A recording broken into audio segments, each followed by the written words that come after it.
Get him off this plane now. People like that don't belong in first class." The words exploded across the cabin of Meridian Airlines Flight 447, loud enough for every passenger to freeze mid-conversation. Captain Derek Harlan didn't whisper his prejudice. He announced it like company policy, standing over the black man in the plain gray hoodie who had dared to occupy seat 2A. What Captain Harlan didn't know was that the disruptive passenger he was about to have arrested was Isaiah Brooks, the federal auditor sent by the Department of Transportation to decide whether Meridian Airlines deserved to keep their operating license. The sound of zip ties tightening around wrists is something you never forget. For Isaiah Brooks, sitting quietly in that first-class seat, that sound would signal not just the end of his patience, but the end of careers for everyone who had judged him by his appearance alone. But let's go back to how this moment began. Before we dive into this incredible story, I want to ask you something. Where are you watching from? Drop your city in the comments below. And if this moment stops you in your tracks the way it did every passenger on that plane, hit that subscribe button and give this video a like. Stories like this deserve to be heard. Now, let's head to Phoenix Sky Harbor Airport on what started as an ordinary morning but would end as anything but ordinary. The air in Terminal 4 buzzed with the usual chaos of delayed flights and frustrated travelers. Meridian Airlines Flight 447 to Washington, D.C. was overbooked, running behind schedule, and thick with tension that hadn't yet found its target. Isaiah Brooks adjusted the hood of his plain gray cotton sweatshirt as he walked through the terminal. At 42, he carried himself with the quiet confidence of a man who had spent 2 decades navigating rooms where he wasn't initially welcome. His dark jeans were unremarkable, his black sneakers well-worn but clean, and his leather messenger bag looked like something a college student might carry. He looked quite intentionally like absolutely nobody special. Isaiah was exhausted. It had been a grueling week that included intense negotiations with 3 different airlines, testimony before a Senate subcommittee, and a discreet meeting with the Secretary of Transportation that didn't appear on any public calendar. The meeting had one agenda item: Meridian Airlines. Isaiah wasn't just a lawyer. He wasn't just a federal employee. He was what people in Washington called the fixer, the ghost in the machine of high-stakes corporate oversight. He was the man companies called when they were bleeding federal contracts and the man the government called when they needed to know who was holding the knife. For months, Isaiah had been conducting what the Department of Transportation euphemistically called a compliance assessment of Meridian Airlines. In reality, he'd been running an undercover investigation into discrimination complaints that had been piling up on forums, social media threads, and in anonymous tips to the DOT hotline. Today's flight wasn't just travel, it was the final test. His phone buzzed with a text from Elena Castillo, Meridian's CEO. "The audit is yours, Isaiah. If you say they're failing, we pull federal contracts and operating permits. Safe flight." Isaiah locked his phone and slid it into his pocket. He'd chosen seat 2A specifically, first-class window, maximum visibility. If Meridian staff were going to profile passengers, he wanted to see it happen up close. He approached the gate, scanning the area. The departure board showed Flight 447 with a delayed status.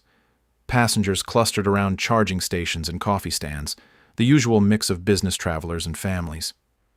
None of them had any idea they were about to witness something that would be studied in civil rights law classes for decades to come.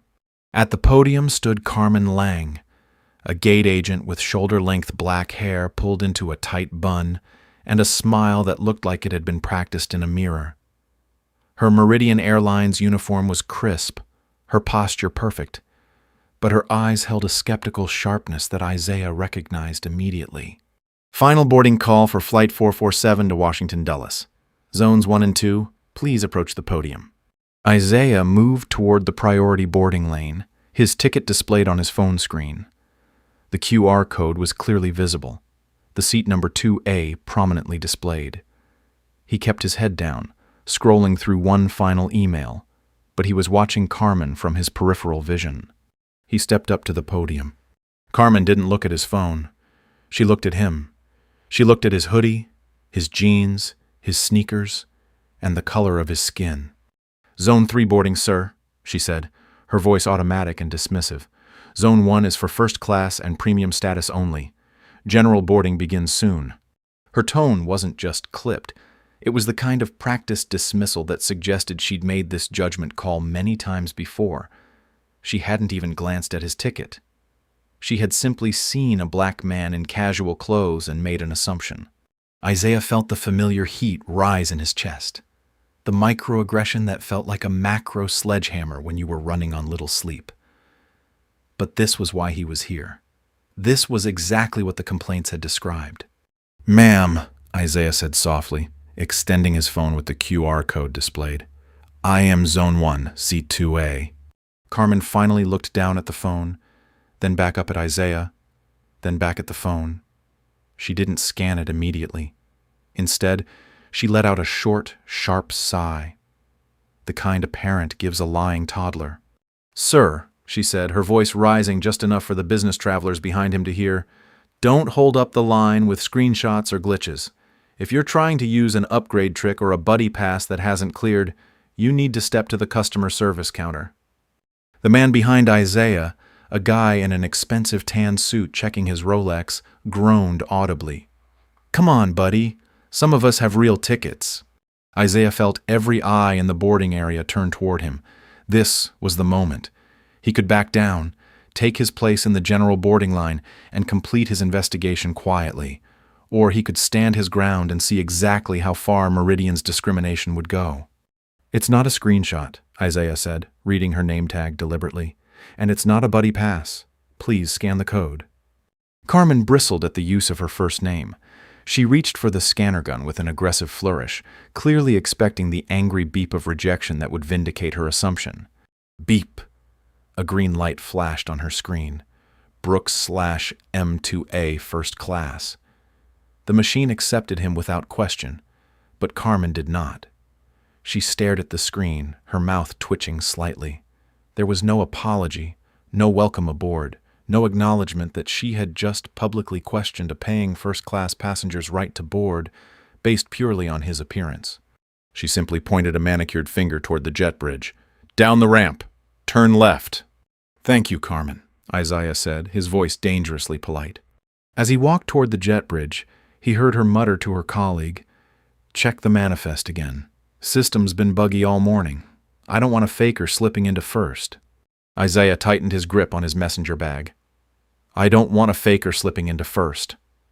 The casual cruelty of it, the assumption that his presence in first class could only be the result of deception or error.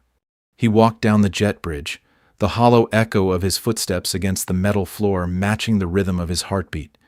He told himself to stay focused, put on the noise-canceling headphones, drink a ginger ale, and sleep until DC. He had the power to trigger an investigation into this specific hub's training protocols. But he was tired. Too tired to be vindictive. Or so he thought. The jet bridge opened into the aircraft, and Isaiah stepped onto Flight 447. The plane was a Boeing 737, configured with first-class seats in a 2x2 layout. The cabin smelled of industrial carpet cleaner and recycled air. Standing at the aircraft door was Sofia Vargas, the lead flight attendant. She was tall and imposing, with dark hair pulled back in a perfect bun and a smile that was all teeth and no warmth. She had the kind of commanding presence that suggested she ran her cabin like a personal kingdom. "Boarding pass," she demanded, holding out her hand without looking at Isaiah directly. Isaiah showed her his phone. Sophia looked at the screen, then at Isaiah, then back at the screen. She tilted her head slightly, blocking the aisle. "You're in 2A?" "Yes, ma'am." "Let me see your ID." The line behind Isaiah stopped moving. The quiet chatter of the cabin died. Passengers in the first few rows turned to watch. "Excuse me?" Isaiah asked. "I need to match the name on the ticket to a photo identification," Sophia said, crossing her arms. "We've had issues with unauthorized seat swapping on this route." Isaiah looked around the cabin. The man in the tan suit from the gate was right behind him, boarding pass in hand. Sophia hadn't asked for his ID. She hadn't asked for ID from the elderly white woman who had boarded just before Isaiah. "You didn't check the person before me?" Isaiah said, his voice dropping to what his colleagues called his courtroom bass, the tone that made opposing lawyers nervous. "And you're not checking the man behind me?" Is there a specific security reason you need my identification? Sophia's plastic smile vanished entirely. Sir, if you're going to be combative, I can have you removed before we even push back from the gate. Show me the ID or get off my plane. Isaiah stared at her. He knew the federal aviation regulations better than most pilots. He knew there was no requirement for ID verification at the aircraft door unless there was a specific security concern. He knew this was profiling, pure and simple, but he also knew he was here to document exactly this kind of behavior. He reached into his back pocket, pulled out his wallet, and extracted his driver's license. He handed it to Sophia. She studied it for an uncomfortable moment, seeming disappointed that it was legitimate. Go ahead, she said, shoving it back at him. Keep your bag under the seat in front of you. Overhead bins are for premium passengers only. Isaiah looked up. The overhead bins above row 2 were completely empty. Wide open space. He didn't argue. He simply reached up and placed his messenger bag in the overhead bin, maintaining eye contact with Sophia the entire time, daring her to stop him. She looked away first. Isaiah settled into seat 2A. The leather was soft, the legroom generous. Under different circumstances, this would have been a pleasant way to start the day. He buckled his seatbelt, closed his eyes, and tried to slow his heart rate. Just document and report, he told himself. Don't engage, don't escalate. But the Universe and Meridian Airlines had other plans entirely. Several minutes passed. The plane was fully boarded.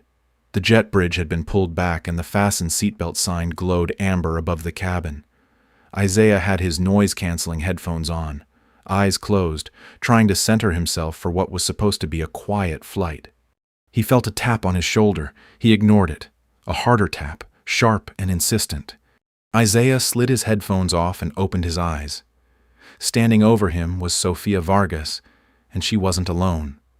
Looming behind her, filling the narrow first-class aisle with gold stripes and an ego that could barely fit through the aircraft door, was Captain Derek Harlan. Harlan looked like he'd been cast from central casting for an airline commercial. Silver hair, square jaw, and the kind of absolute unquestioned authority that came from decades of being the final word on everything that happened at 35,000 feet. But his face was flushed red with irritation, and his eyes held the cold calculation of a man who had already decided how this conversation was going to end. "Sir," Captain Harlan said, and his voice wasn't asking anything. It was announcing a decision that had already been made. "We need a word." Isaiah straightened up in his seat. He could feel the other passengers in first class watching with rapt attention. Some looked annoyed at the delay. Others, particularly an older white couple in row 3, were looking at Isaiah with open suspicion, as if his mere presence was somehow contaminating their premium cabin experience. "Is there a problem?" Isaiah asked, his voice deliberately calm. "That's what we're trying to figure out," Harlan replied. He leaned one hand on the overhead bin, invading Isaiah's personal space in a way that was clearly calculated to intimidate. "My lead flight attendant tells me you were aggressive at boarding, and now I'm hearing there are discrepancies with your ticket." Isaiah let out a short, dry laugh. "Discrepancies?" "I scanned in at the gate. The machine beeped green. I showed Sophia my driver's license. What exactly is the discrepancy?" Sophia stepped forward, her voice high and defensive. "Carmen at the gate called down to the aircraft. She said the credit card used to book this seat was flagged for fraud. She said the name on the card doesn't match the traveler profile." Isaiah blinked slowly. This was escalating faster than he had anticipated, but it was also more blatant than he had hoped for. "Flagged for fraud," he repeated. "Ma'am, that card is a corporate credit card issued by the United States Department of Transportation. If it had been flagged for fraud, the Secret Service would be standing here, not a flight attendant." The mention of the Department of Transportation made the businessman in the tan suit, who was now seated across the aisle, raise his eyebrows. A few other passengers leaned forward slightly, suddenly more interested in the conversation. But Captain Harlan wasn't listening to explanations. He was in protection mode, and in his mind he had already identified the threat that needed to be neutralized. "Listen, buddy," Harlan said, dropping any pretense of professional courtesy. "I don't know what kind of scam you're running here, and frankly, I don't care about your stories. We have a paying customer on our standby list who actually owns a legitimate ticket for this cabin. You're holding up my departure schedule." "I am a paying customer," Isaiah said, his voice hardening for the first time. "Captain Harlan, I can pull up the booking confirmation right now. I can call the travel agency that made the reservation. I can show you the email receipt." "Put the phone away," Harlan barked. "I'm not playing games with con artists. You are trespassing on a federal aircraft and I have the authority to have you removed." Isaiah felt something shift inside his chest. Not anger. Anger would be counterproductive. This was something colder, more clinical. The transformation that happened when a federal investigator stopped being a passenger and started being a prosecutor. "I'm sitting in a seat I paid for," Isaiah said, enunciating every syllable with courtroom precision. "I have shown you my identification. I have offered to provide additional documentation. I am not moving." Harlan straightened up, adjusting his tie with a theatrical flourish. He looked at Sophia with the expression of a man who was about to demonstrate exactly why he was in charge. "Call security," he ordered. "I want him off this aircraft immediately." "Captain Harlan," Isaiah said. And for the first time, there was a warning in his tone. A deep, resonant warning that made several passengers in the nearby rows go completely silent. "If you call security on me, you are escalating this situation into a legal matter that you absolutely will not win. I'm asking you respectfully one final time. Check the passenger manifest. Look at the booking notes. There is a code there." Harlan sneered, the kind of dismissive expression he might give to a child claiming they could fly. "I fly the plane, pal. I don't read the fine print in booking engines. You had your chance to cooperate and walk off with some dignity. Now you're going to be dragged off." He turned on his heel and marched back toward the cockpit, his shoulders set with the confidence of a man who had never been wrong about anything in his entire life. Sophia remained standing over Isaiah, arms crossed, looking absolutely triumphant. The power dynamic had shifted in her favor, and she was savoring every second of it. "You should have just taken a seat in economy when Carmen told you to," she whispered, leaning down close enough that only Isaiah could hear. "This could have been easy." Isaiah looked up at her. The anger was gone now, replaced by something much more dangerous, the cold, clinical detachment of a federal investigator who had just watched a case unfold exactly as predicted. "Sophia," Isaiah said very gently, "do you have a mortgage? Do you rely on this job to pay your bills?" "That is none of your business," she snapped. "I'm just asking," Isaiah said, leaning back into the leather seat, "because you're about to lose this job. And I want you to remember this exact moment. I want you to remember that I gave you a chance to check that manifest. I gave you an opportunity to make a different choice." Sophia's face flushed red. "Security is on their way. You can explain your conspiracy theories to them." Minutes later, the heavy thud of boots echoed from the jet bridge. The aircraft door swung open and 2 airport police officers boarded the plane. The first was Officer Derek Santos, a burly man in his 40s with a shaved head and the kind of presence that suggested he had served in the military before becoming a cop. Behind him was Officer Kai Chen, younger and clearly less experienced, looking nervous about whatever situation they had been called to handle. Santos walked directly to row 2. He didn't ask questions. He didn't request an explanation of the situation. He saw a black man in a hoodie sitting in first class, and he saw a captain pointing an accusing finger. That was all the information he needed to make his assessment. "Let's go, sir," Santos grunted, reaching immediately for Isaiah's arm. "Do not touch me," Isaiah said, holding his hands up with palms open in a gesture of compliance. "I am following your lawful order to deplane under duress, but if you put your hands on me, I will consider it assault under federal statute." "Get up!" Santos shouted, grabbing Isaiah's bicep and wrenching him out of the seat with unnecessary force. Isaiah stumbled into the aisle. His phone, which had been resting on his lap, clattered to the floor and skidded toward the galley. "My phone," Isaiah said. Santos kicked the device toward the aircraft exit. "You can get it later. Move." As Isaiah was shoved toward the door, he made eye contact with the businessman in seat 1B.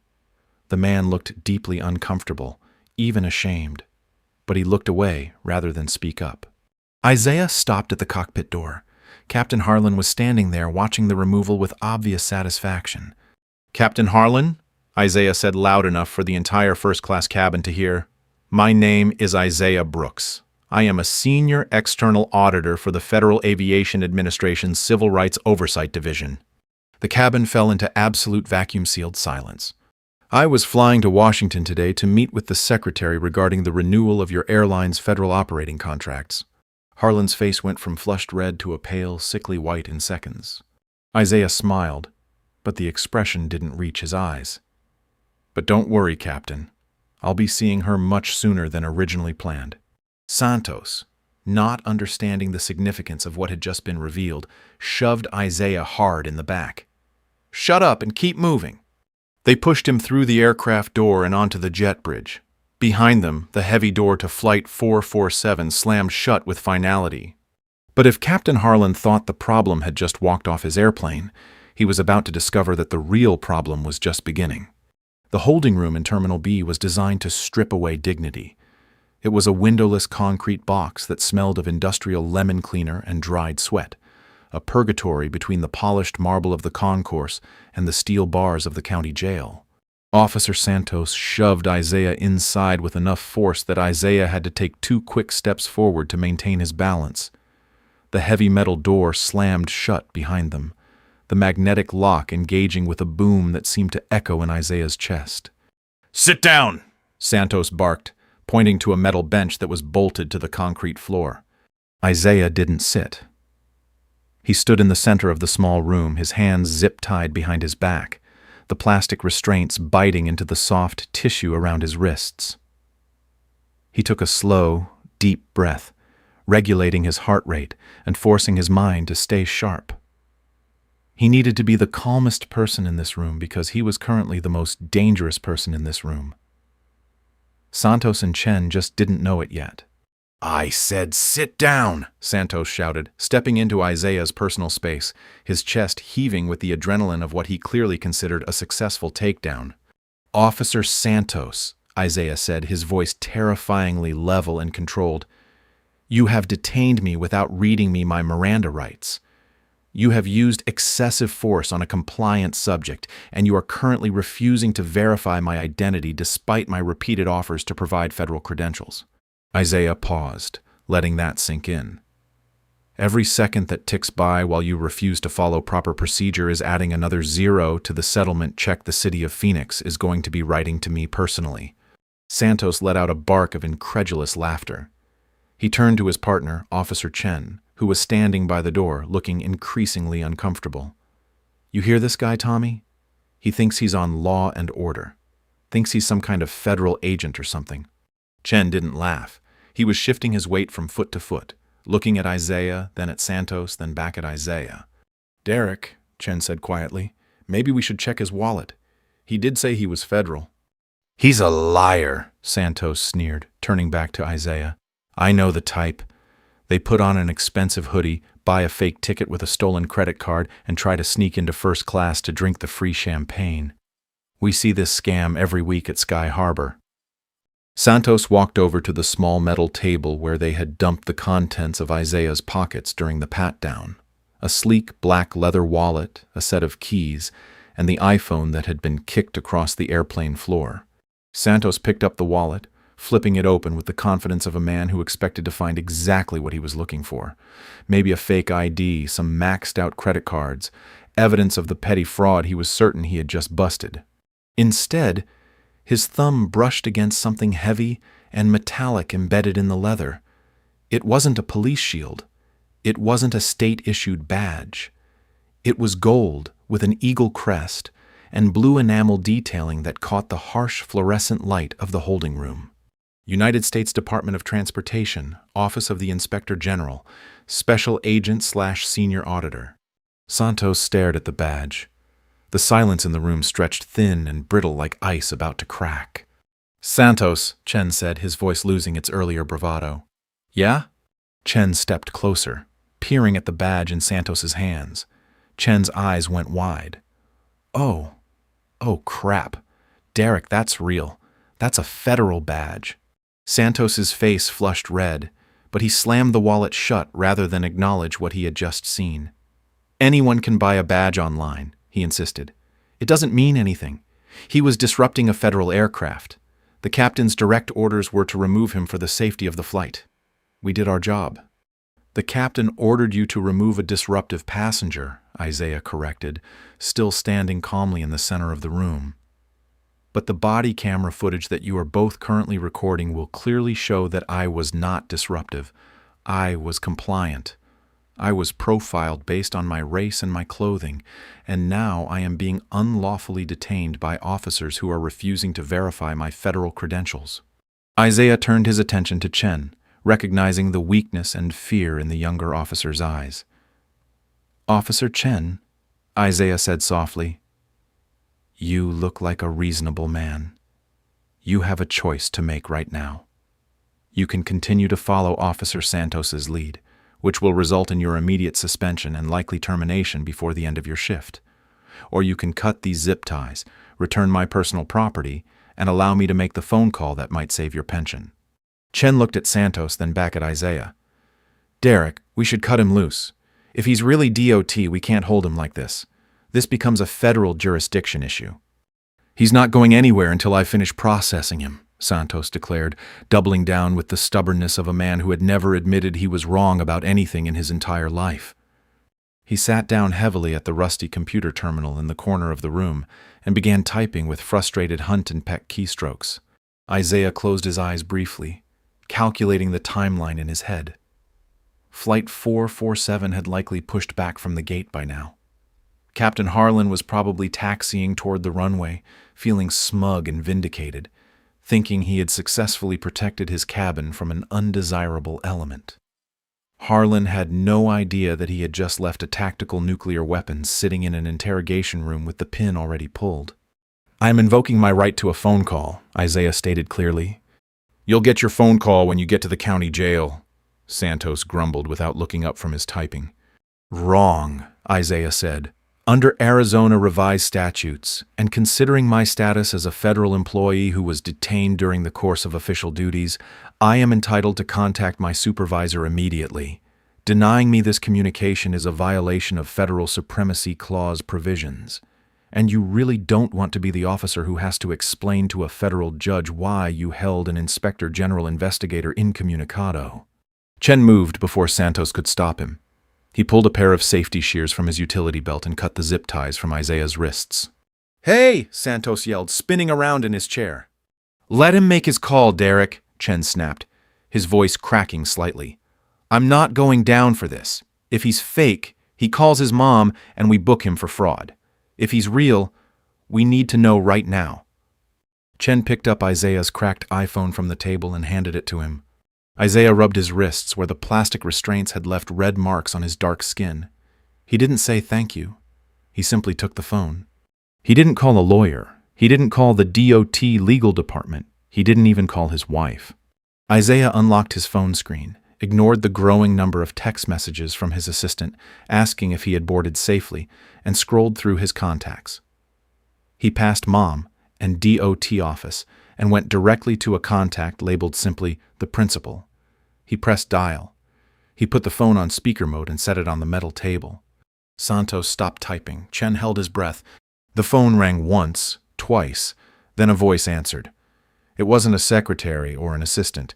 It was a woman's voice, deep and authoritative, with the kind of tone that suggested it was accustomed to being obeyed immediately. "Isaiah, you should be airborne by now. Why am I seeing your number on my personal line?" Isaiah leaned over the phone. "Ms. Castillo, we have a situation." Officer Santos's eyes bulged. He mouthed the name Castillo silently as if saying it out loud might summon some kind of corporate demon. Elena Castillo, the CEO of Meridian Airlines, the woman whose face was on the cover of the in-flight magazine that was sitting in the seat pocket of the very aircraft Isaiah had just been dragged off of. The acoustics of the holding room were terrible, but the clarity of Elena Castillo's voice cut through the stale air like a knife through paper. "A situation?" Castillo asked. "Isaiah, I'm in the middle of the quarterly board meeting with our investors. You were supposed to be the invisible man on this audit flight. What the hell happened?" "I was invisible, Elena," Isaiah said, his eyes locking with Santos's panicked stare. Until your gate agent Carmen Lang refused to scan my boarding pass because she didn't believe I could afford a first-class seat. Then your lead flight attendant Sofia Vargas demanded to see my identification at the aircraft door while allowing every other first-class passenger to board without question. And finally, your captain Derek Harlan decided that my presence in his cabin made him uncomfortable enough to have me forcibly removed by airport police. There was silence on the other end of the line. A heavy, dangerous silence that seemed to suck all the oxygen out of the concrete holding room. "Harlan?" Castillo asked, and her voice had dropped to a whisper that was somehow more terrifying than if she had been shouting. "Derek Harlan. He's one of our senior captains. Are you telling me that Derek Harlan had you arrested? He's also the man who just had me dragged off Flight 447 by local police officers," Isaiah continued, his voice completely devoid of emotion.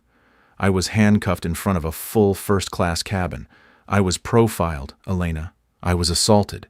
And right now I am standing in a holding cell in Terminal B with Officer Derek Santos, who has decided that my federal badge is a toy he can choose to ignore." Officer Santos, who had been blustering and red-faced only moments earlier, was now the color of old milk. He slowly stood up from the computer chair, his hands visibly shaking. Everyone in aviation knew Elena Castillo's voice. It was the voice that signed the paychecks. It was the voice that decided whether airports got Meridian Airlines contracts. It was the voice that could make or break careers with a single phone call to the right person in Washington. "Isaiah," Castillo said, and Isaiah could hear her voice shifting from confusion to cold, controlled fury. "Are you telling me that my staff, my employees, kicked the federal auditor off an aircraft? The man who was sent by the Department of Transportation to approve our civil rights compliance funding? That is exactly what I am telling you, Elena. And they didn't just kick me off. They had me arrested while I was carrying the audit documentation in my bag." On the other end of the line, Isaiah could hear the sound of a chair scraping against the floor. He could hear the murmur of other voices, board members, attorneys, executives who were suddenly realizing that their quarterly meeting had just become a crisis management session. "Put the arresting officer on the phone," Castillo commanded. Isaiah looked at Santos and gestured toward the phone. "She wants to speak with you." Santos shook his head vigorously, backing away from the table. "No, no way. That could be anyone. That could be his girlfriend for all we know." "Officer Santos!" Castillo's voice boomed from the tiny iPhone speaker, distorted by the holding room's acoustics but unmistakably commanding. "This is Elena Castillo, Chief Executive Officer of Meridian Airlines. I am currently sitting in a boardroom with the General Counsel of our company, the head of our Government Relations Department, and a former Chief of Staff to the Secretary of Transportation." Castillo paused, and when she continued, her voice was ice-cold. "If you do not pick up this phone right now and speak to me directly, I will personally ensure that your police department is named as a co-defendant in the federal civil rights lawsuit that I am going to file before the end of business today."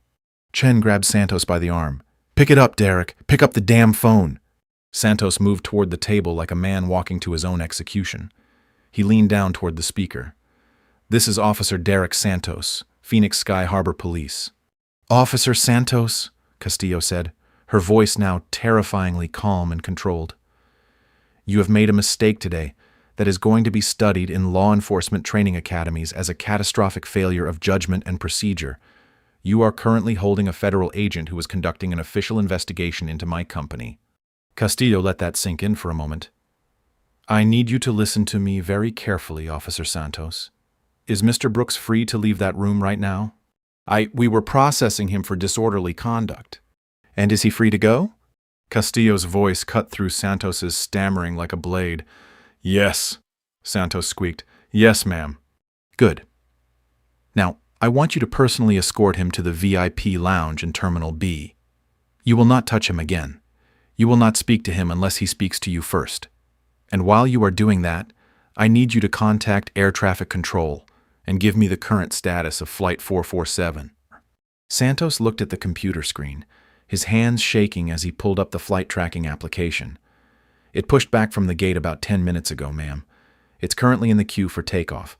Right now it looks like they're third in line for takeoff." "Stop it," Castillo said. Santos blinked. "Ma'am?" "Contact the control tower. Contact air traffic control. I don't care how you do it, but you tell them that Meridian Airlines CEO Elena Castillo is issuing a direct order for Flight 447 to return to gate immediately. That aircraft does not leave the ground. Do you understand me, Officer Santos? Ma'am, I can't ground an aircraft. I'm just airport police. I don't have authority over... Then hand the phone back to Mr. Brooks immediately. He knows exactly how to ground that plane. Santos backed away from the table as if the phone were radioactive. Isaiah stepped forward and picked up his device, taking it off speaker mode. I'm here, Elena.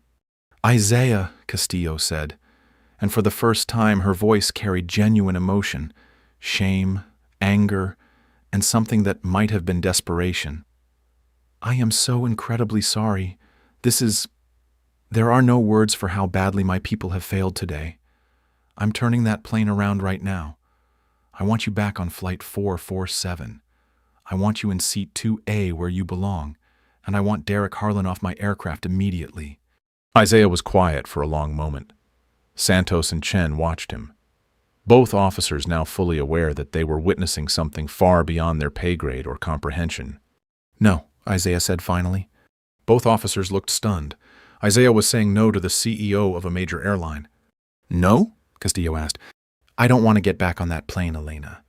I'm tired and honestly, I don't think Meridian Airlines deserves to fly to Washington today.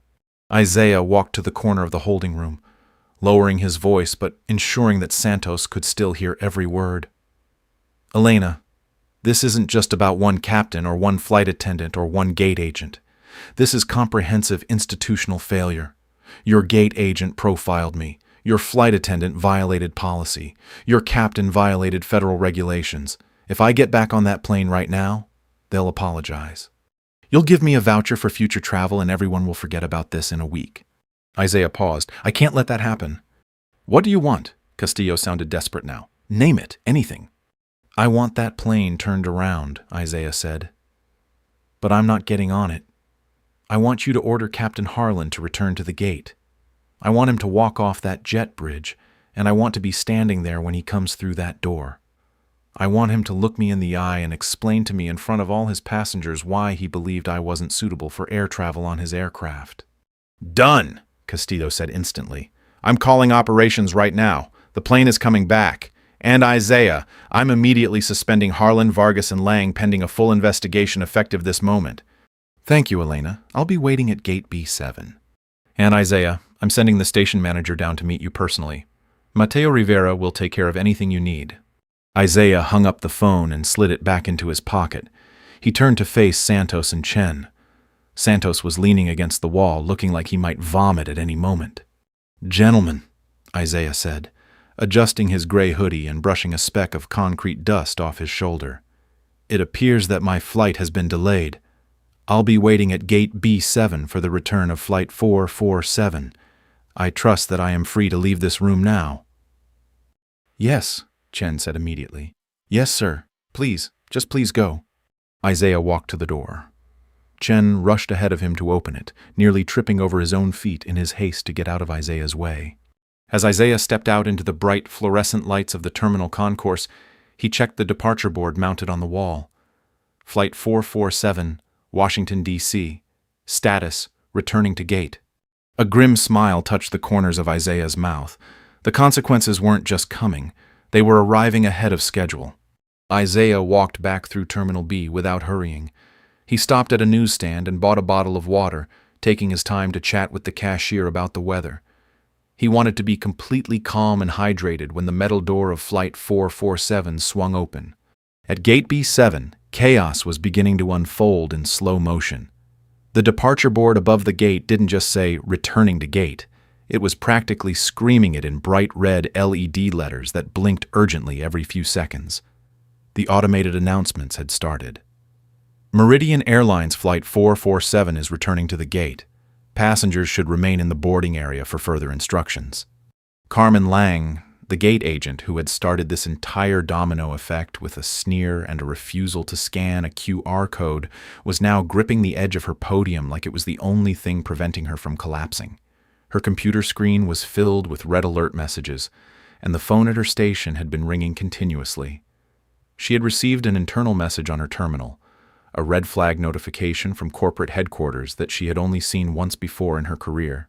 Usually reserved for bomb threats or hijacking situations. This one, however, had a different subject line. Executive order. Immediate action required. CEO directive. Carmen couldn't bring herself to look at Isaiah. She physically could not turn her head in his direction. Isaiah, meanwhile, leaned casually against a pillar about 10 feet from the gate podium, sipping his water and appearing for all the world like a man waiting for an Uber rather than someone who had just twisted the arm of a billion-dollar corporation. The passengers waiting in the gate area were confused and growing frustrated.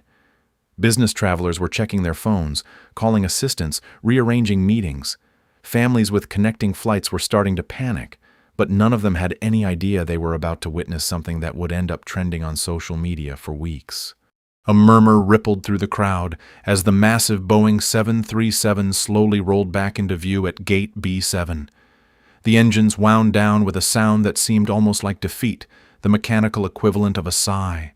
From across the gate area, Isaiah could see passengers inside the aircraft pressed against the windows, phones out, obviously filming and live streaming what was happening.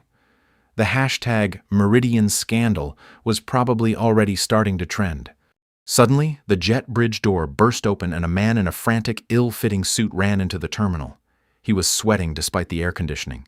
His tie was loosened, his hair disheveled, scanning the area with desperate eyes.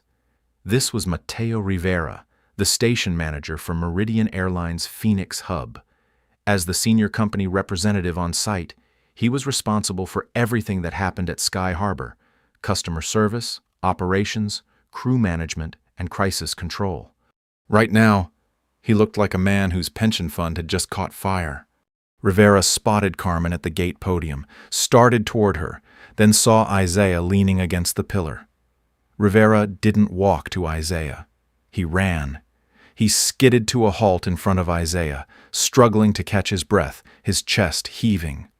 "Mr. Brooks," Rivera gasped, extending a trembling hand that was damp with perspiration. "I'm Mateo Rivera, station manager for Phoenix operations. I just got off the phone with Ms. Castillo."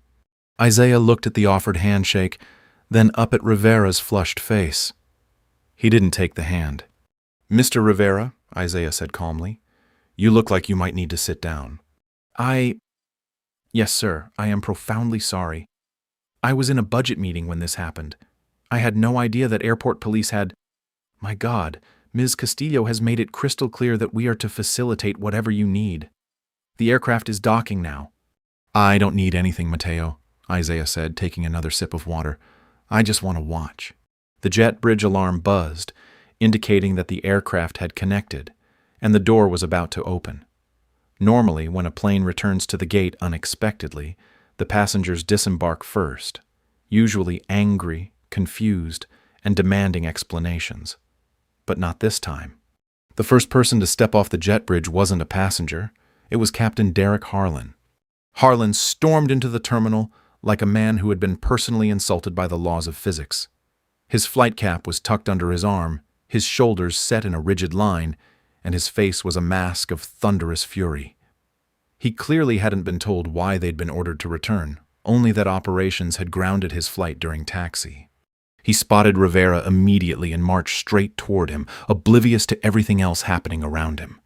"Rivera!" Harlan bellowed, his voice echoing off the glass walls of the terminal. "What the hell is going on?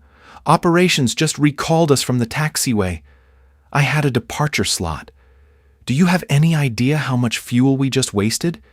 Is this some kind of maintenance check? Because every gauge on my panel is green." Rivera didn't answer. He couldn't answer. Instead, he stepped to one side. The movement revealed Isaiah Brooks standing quietly behind him, still in his gray hoodie and jeans, still holding his water bottle, looking like he belonged exactly where he was. Harlan stopped mid-stride.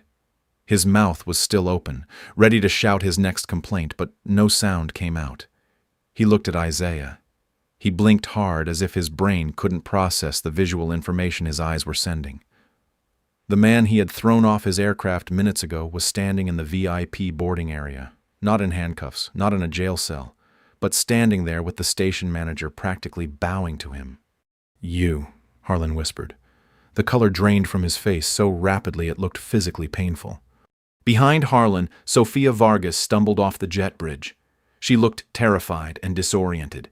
She had been checking her phone in the galley during the taxi back to the gate, and she had seen the first social media posts starting to go viral. Someone on the plane had filmed Isaiah's arrest. The footage was already spreading across platforms. "Captain Harlan," Isaiah said, his voice smooth and carrying effortlessly across the gate area, "I believe you and I have some unfinished business to discuss." How are you here?" Harlan stammered, looking frantically between Isaiah and Rivera. "Richard, why is this man in the gate area? I had him removed for threatening behavior." "And I had him returned," a voice said from the speaker of Rivera's phone, which he was holding up like it contained the voice of God himself. Harlan looked at the phone with confusion. "Who is that?" "That," Rivera said, his voice shaking, "is Elena Castillo." Captain Harlan's knees actually buckled. He grabbed the back of a waiting area chair to steady himself, his face now completely white. "Captain Harlan," the CEO's voice cut through the air, tiny but unmistakable. "Please surrender your identification badge and your employee credentials to Mr. Rivera immediately. You are relieved of duty and terminated from employment with Meridian Airlines effective this moment." The silence that followed was absolute. Every conversation in the gate area stopped. Passengers waiting for other flights turned to stare. Even the news broadcast playing on the terminal TVs seemed to pause. "Ma'am," Harlan croaked, "I was protecting the integrity of the flight. He didn't fit the profile of a first-class passenger." "The profile?" Isaiah stepped forward, closing the distance between himself and Harlan. "Let's talk about that profile, Captain. Was the profile unruly passenger, or was it black man in casual clothing who couldn't possibly afford a seat in your premium cabin?" Harlan looked around, suddenly realizing that dozens of passengers throughout the gate area had their phones out and were recording everything. He was being live-streamed to the world in real time. I followed established protocol," Harlan muttered, but all the fight had gone out of him. He looked old suddenly, diminished. "No," Rivera said, stepping in with newfound authority, clearly sensing which way the wind was blowing. "Protocol requires verification with the gate agent. Protocol requires checking manifest notes and passenger documentation. Protocol does not authorize you to act as judge, jury, and executioner based on your personal comfort level." Rivera held out his hand. "Your badge and ID, Captain. Right now." With trembling fingers, Captain Derek Harlan unpinned the gold wings from his uniform chest, the same wings he had worn proudly for decades through countless flights and thousands of safe landings. He handed them to Rivera with the defeated gesture of a man whose entire identity had just been stripped away. Then he reached into his wallet and pulled out his airport security credentials and company identification card. "Sofia Vargas," Rivera said, turning to the flight attendant who was standing nearby in tears. "I was just following the captain's orders," Sofia burst out. "I have a family to support. I was doing what I was told." "He asked about your mortgage." Sofia pointed a shaking finger at Isaiah. "He threatened me personally." "I didn't threaten you, Sofia," Isaiah said gently. "I asked you a question. I asked if you could afford to lose your job because I was trying to give you one final opportunity to make the right choice. I offered you the chance to check that manifest one more time. You threw my identification back at me instead." Sofia was sobbing now, fumbling with the pins on her flight attendant wings. She dropped her badge into Rivera's outstretched hand. From across the gate area, Carmen Lang watched the destruction of her colleagues' careers. She tried to make herself invisible behind her computer monitor, but there was nowhere to hide. "And Ms. Lang," Isaiah said, not even looking in her direction. "I believe Carmen was the employee who initiated the fraud alert on my Department of Transportation credit card, because she found it impossible to believe that a black man could legitimately afford a first-class ticket." Rivera turned toward the gate podium and signaled to two airport security guards who had appeared at the edge of the growing crowd of onlookers. "Escort Ms. Lang to Human Resources," Rivera instructed. "Collect her credentials and company property." Carmen didn't argue. She didn't protest. She simply slumped forward in defeat as the security guards flanked her. 20 years with Meridian Airlines ended because she had looked at a man's skin color instead of his boarding pass. The execution squad was complete. 3 careers ended in minutes right there on the carpeted floor of Gate B7 in front of dozens of witnesses and countless smartphone cameras. But the immediate aftermath of the firings was strange. The passengers who had gathered to watch weren't celebrating or cheering. They weren't taking selfies or high-fiving each other. Instead, there was a subdued, almost reverent silence. People were clapping, but it was the kind of slow, respectful applause you might hear at a memorial service rather than a victory celebration. Isaiah raised his hand to quiet them.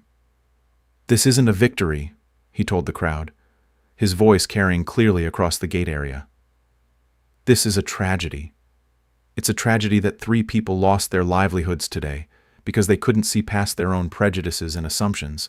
It's a tragedy that I had to call the CEO of a company just to claim a seat that I had legitimately purchased." He turned back to Rivera, who was standing there holding a handful of badges and ID cards like they were pieces of evidence from a crime scene. "Mr. Brooks," Rivera said, "we have a replacement crew on the way. They'll be here soon. We would be honored if you would take your rightful seat in first class. We can offer you, well, you already have the best seat on the aircraft, but we can provide any additional accommodations." "I'm not getting on that plane, Mateo," Isaiah said. Rivera looked panic-stricken. "But Ms. Castillo, she specifically wants to make this right. She wants to ensure that you complete your journey. Ms. Castillo can make this right by reading the report I'm going to file on Monday morning," Isaiah said. He reached into his messenger bag and pulled out a thick blue folder. He tapped it against his palm thoughtfully. "You see, Mateo, I wasn't just flying to Washington for a routine meeting." Isaiah opened the blue folder and pulled out a thick stack of documents. The papers were marked with official Department of Transportation letterhead and stamped with red confidential markings. "For months, I've been conducting what we call a comprehensive compliance assessment of Meridian Airlines. We've had undercover federal auditors flying on your routes in economy, business, and first class, documenting every interaction, every policy violation, every instance of potential discrimination." Rivera stared at the documents in Isaiah's hands, his face growing pale as the implications began to sink in. "This wasn't an accident, Mateo. This wasn't bad luck or poor timing. This was a deliberate test, and your employees failed it spectacularly." Isaiah pulled out a single sheet of paper and handed it to Rivera. "That's a list of incidents in Phoenix alone where minority passengers were flagged for additional security screening at the gate. Every single case involved passengers of African American or Latino descent." Rivera took the paper with trembling hands, his eyes scanning the detailed log entries. Isaiah pulled out another document. "This is a record of Captain Harlan's discretionary passenger removals over the past years. He has ordered the removal of passengers for what he classified as attitude problems or disruptive behavior. All of them were people of color. 0 white passengers were removed by Captain Harlan for behavioral issues during that same time period." I didn't know," Rivera whispered, staring at the evidence in his hands. "That," Isaiah said, closing the folder with a sound like a gunshot in the quiet terminal, "is exactly the problem. You didn't know because you weren't looking. You allowed Captain Harlan to run this hub like his personal kingdom, making decisions based on his comfort level rather than federal regulations and company policy." Isaiah slung his messenger bag over his shoulder.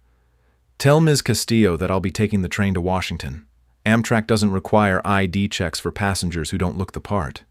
He turned to walk away, but the crowd of onlookers parted for him like the Red Sea, everyone stepping back respectfully. As he walked past the seating area, he noticed Officer Santos standing by the wall, still watching the proceedings with obvious terror. Isaiah stopped and looked the officer up and down.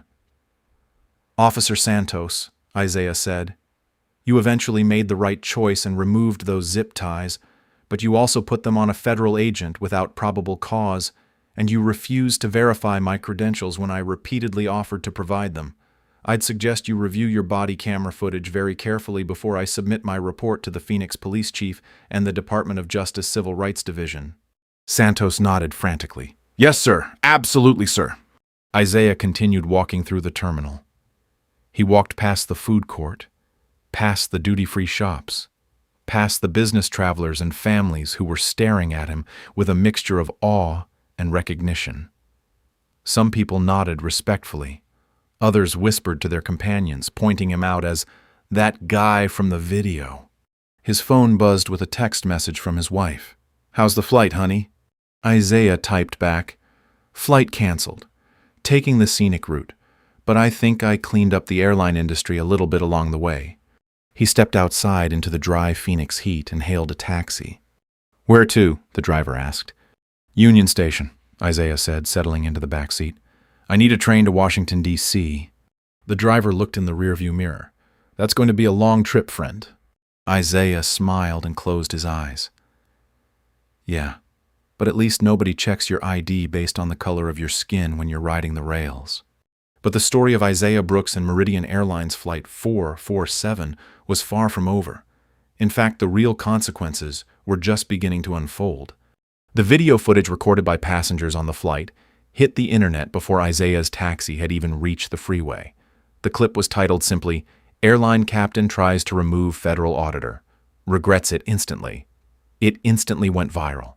By the next morning, it had millions of views across all platforms. By the end of the week, it was the lead story on every major news outlet in the country. The image of Captain Harlan's face as he handed over his wings became a meme representing every arrogant authority figure who had ever overstepped their bounds. But the viral fame was the least of their worries. The real reckoning happened in the quiet, terrifying conference rooms where corporate lawyers calculate the cost of institutional failure. Captain Derek Harlan didn't just lose his job. He lost his entire professional identity. The investigation triggered by Elena Castillo didn't stop at his discriminatory passenger removals. The FAA pulled his flight records and found patterns of behavior that went far beyond bias into genuine safety violations. Harlan had a documented history of overriding co-pilots who questioned his decisions. He had skipped mandatory pre-flight safety checks when running behind schedule. He had made unilateral weather-related choices that violated federal aviation protocols. Months after the Phoenix incident, the Federal Aviation Administration permanently revoked Derek Harlan's commercial pilot's license. At 54 years old, with a pension that was reduced due to a termination for cause clause in his contract, Harlan was finished in aviation. The last anyone heard of Captain Harlan, he was working as a flight simulator instructor at a small training facility, teaching teenagers how to fly single-engine Cessnas. He was contractually forbidden from wearing any kind of uniform. Sofia Vargas and Carmen Lang fared differently, but not better. Carmen was fired for cause when the audit revealed that her fraud alerts had a high false positive rate and targeted almost exclusively passengers with Latino or African surnames. She attempted to sue Meridian for wrongful termination, claiming she had been following her professional intuition and company-approved profiling techniques. The federal judge threw out her case in a summary judgment, citing the overwhelming statistical evidence of discriminatory behavior that Isaiah had compiled. Carmen now works in a customer service call center, far removed from any position of authority over other human beings. Sofia Vargas wasn't terminated immediately. Instead, she was placed on probation and required to complete intensive sensitivity training, de-escalation courses, and federal anti-discrimination education.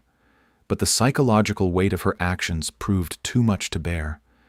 Every time she walked down an aircraft aisle, she felt passengers looking at her, whispering, wondering if she was that flight attendant from the viral video. She resigned from Meridian Airlines months after the incident and left the aviation industry entirely. But the most significant changes weren't individual. They were institutional.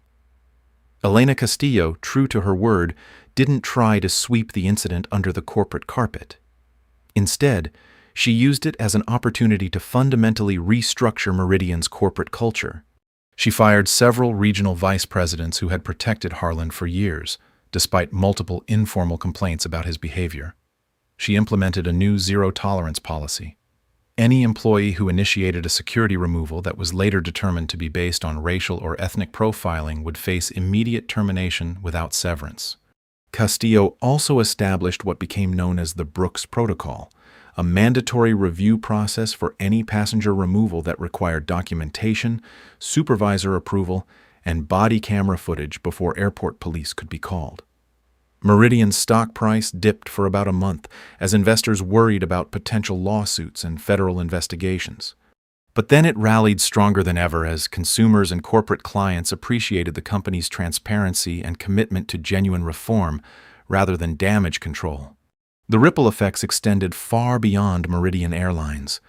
Isaiah's final report, officially titled Assessment of Discriminatory Practices in Commercial Aviation, a comprehensive analysis, became the gold standard for the Department of Transportation's Civil Rights Oversight Division. It led directly to the passage of the Passenger Dignity Act, federal legislation that now hangs in the break room of every airport in America. The law established clear procedures for passenger removals, mandatory bias training for all airline personnel, and federal penalties for discriminatory enforcement of airline policies. Isaiah never sued Meridian Airlines for monetary damages. He didn't want a financial settlement. He wanted structural change, and he got it. A year after the Phoenix incident, Isaiah was walking through Chicago O'Hare Airport on his way to a conference on transportation equity. He was wearing a business suit this time, but he stopped at a gate to check the departure board out of habit. Standing at the podium was a young black woman in casual clothes approaching the boarding counter. The gate agent, an older white man with graying temples, looked up with a genuine smile. "Good evening, Ms. Johnson. Traveling to Denver tonight?" "Yes, sir. Seat 12F. The agent scanned her boarding pass without hesitation, without a second glance at her clothing or a moment of doubt about her legitimacy. "Have a wonderful flight. We're boarding in about 10 minutes. The interaction lasted maybe 15 seconds. It was utterly unremarkable, completely ordinary. And that ordinariness was exactly what made it extraordinary. Isaiah remembered when such a simple exchange would have been impossible. When that same young woman would have faced questions, skepticism, demands for additional verification. Now, it was just normal. His phone buzzed with a text from Elena Castillo. "Isaiah, saw your interview in Aviation Weekly. Thank you for continuing to hold us all accountable. The industry is better because of your courage that morning in Phoenix." Isaiah smiled and typed back, "The industry is better because leaders like you chose to listen instead of defend. That's what made all the difference." As he boarded his own flight, Isaiah was greeted by the flight attendant with the same respectful courtesy shown to every passenger. There were no special gestures, no elaborate acknowledgments. He was simply treated as what he had always been, a paying passenger who deserved dignity and respect. Settling into his seat, Isaiah looked around the cabin. The passengers represented every demographic imaginable, different ages, races, economic backgrounds, styles of dress. Some wore business suits, others wore hoodies and jeans. Some carried expensive luggage, others had backpacks and duffel bags. And none of it mattered. Everyone was simply a person trying to get somewhere, treated with the same basic courtesy regardless of appearance. The flight attendant, a young man named Carlos, stopped by his row. "Can I get you anything to drink before we push back, sir?" "Just water, thank you." "Absolutely, we should be airborne soon." As the plane began to taxi, Isaiah reflected on the journey that had brought him to this moment. He thought about the anger and humiliation he had felt that morning in Phoenix, zip-tied in a holding cell because he had dared to occupy a seat he had legitimately purchased. But he also thought about Officer Kai Chen, now a sergeant, training the next generation of officers to recognize their own biases. He thought about Elena Castillo, who had chosen transformation over damage control. He thought about the thousands of passengers who now traveled without fear of being questioned, challenged, or removed based on assumptions about who they were or where they belonged. The plane lifted off into the evening sky, and Isaiah closed his eyes. Tomorrow he would return to his office at the Department of Transportation, where he would continue working on the next phase of civil rights enforcement in aviation. There were always more barriers to break down, more assumptions to challenge, more institutions to improve. But tonight, as he flew home, Isaiah Brooks allowed himself a moment of quiet satisfaction. He hadn't set out to become a civil rights pioneer or to transform an entire industry. He had simply refused to accept that his appearance determined his worth or his rights. That refusal, that quiet insistence on dignity, had changed everything. The flight was smooth, the service courteous, the atmosphere peaceful, as it should be, as it now was for everyone. Looking out the window at the lights of cities passing below, Isaiah thought about all the other passengers on all the other flights taking off and landing at that very moment. Business travelers and vacationing families, students and retirees, people of every background and appearance, all moving freely through the sky without having to prove they belonged there. The air was truly free now, and that freedom had been worth fighting for. When the plane landed in Washington hours later, Isaiah gathered his belongings and walked off the aircraft with a simple thank you to the crew.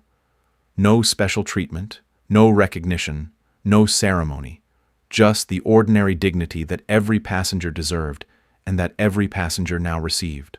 As he walked through the terminal toward the exit, Isaiah passed a gate where another flight was boarding. He paused for just a moment to watch. A diverse group of passengers moved through the boarding process smoothly, efficiently, respectfully. Gate agents scanned tickets with professional courtesy. Flight attendants welcomed everyone aboard with genuine smiles. It looked exactly like air travel should look, unremarkable in its fairness. Isaiah smiled and continued toward the exit. His work wasn't finished. It never would be completely finished. But tonight, watching ordinary people treated with ordinary dignity, he knew that the progress he had helped to create was working exactly as it should. The man who had been told he didn't belong in first class had helped ensure that everyone belonged wherever they had earned the right to be. That was a legacy worth leaving. And as Isaiah stepped out into the cool Washington night air, he carried with him the quiet satisfaction of knowing that the sky was now truly open to all. Wow. I still get chills thinking about the moment Captain Harlan had to hand over his wings. What do you think? Would you have stayed as calm as Isaiah, or would you have lost it in that holding cell? Let me know in the comments below. I read every single one.